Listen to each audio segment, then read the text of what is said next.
The question from my week 2 topic of whitetail deer conservation is, how does whitetail deer hunting impact rural economies? Deer hunting is a lucrative business across the entire United States, with many states boasting a healthy population of whitetail deer and an equally healthy population of hunters seeking to harvest them. Each state requires a license and a tag to hunt and charges a fee for said license. Now, depending on the resident status of the hunter, some of these costs can reach as high as $750, and that's just for the license alone.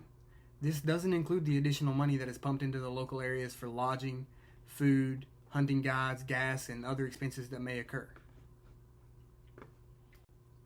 One of the sources that I chose to use to answer this question is titled Measuring the Economic Value of Deer Hunting, Comparing Estimates from Survey and Harvest Check-in Data, by the authors Luke Boehm, Lopa Murda, Chakraborty, Richard T. Maelstrom, Nicolina Piccolo, and Carson Reeling, which was published on November 14th of 2023. To evaluate this source, I used the CRAAP test. The first letter, C, tested the currency of the source. With the published date of 14 November 2023, it provides data from the most current hunting season. Since 2024's hunting seasons are just getting underway across the United States, the version that was published in November of 2023 would have compiled the data from the most recent fully completed hunting season, giving a more accurate representation of the economies that were boosted during that time frame. Next in the CRAAP test, we have the R, which stands for relevance. The journal article focused on the amount of money that was generated based on hunting surveys from state resource commissions and big game harvests from each individual state that has a whitetail deer population. And it's based off of successful harvests. So basically, it compares the economy that was generated based on the number of deer harvested. For some states like Ohio and Pennsylvania, where there is a very high number of whitetail deer that are harvested each year, it's going to generate more economy than somewhere like Utah, which doesn't even have a whitetail deer population at all. So it allows the relevance to be based off of the states with the highest populations of whitetail deer. The first A in the CRAAP test stands for authority. 4 of the 5 authors of this article are PhD holders who teach in the Department of Environmental Sustainability at the Loyola University in Chicago.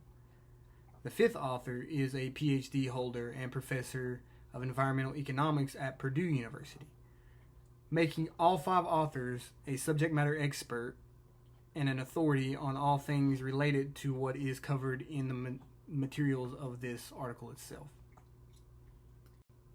The second A in the CRAAP test is accuracy. And the accuracy of this source was proven based on the sheer number of references that the authors chose to use in their work. Every one of the references that was checked verified exactly what the authors were saying. It's also a peer-reviewed article that has been published in the Dimensions of Wildlife, which is an international journal, making this a accurate, relevant, and scholarly article. The final letter of the CRAAP acronym is P, and it stands for purpose. The purpose of this article is to bring awareness to the economy that is generated specifically by whitetail deer hunting, and doesn't include any other factors like elk hunting, fishing, or other means of outdoor recreation. This directly touched on my question as it relates to whitetail deer conservation alone, as many of the other sources that I attempted to evaluate included some other aspect that participated in economy generation outside of just the whitetail deer hunting alone. The CRAAP test was very useful in determining if the source was something that I would want to use and not just a fun read. It allowed me to understand that this was an appropriate academic source and something that could be trusted with an unbiased opinion.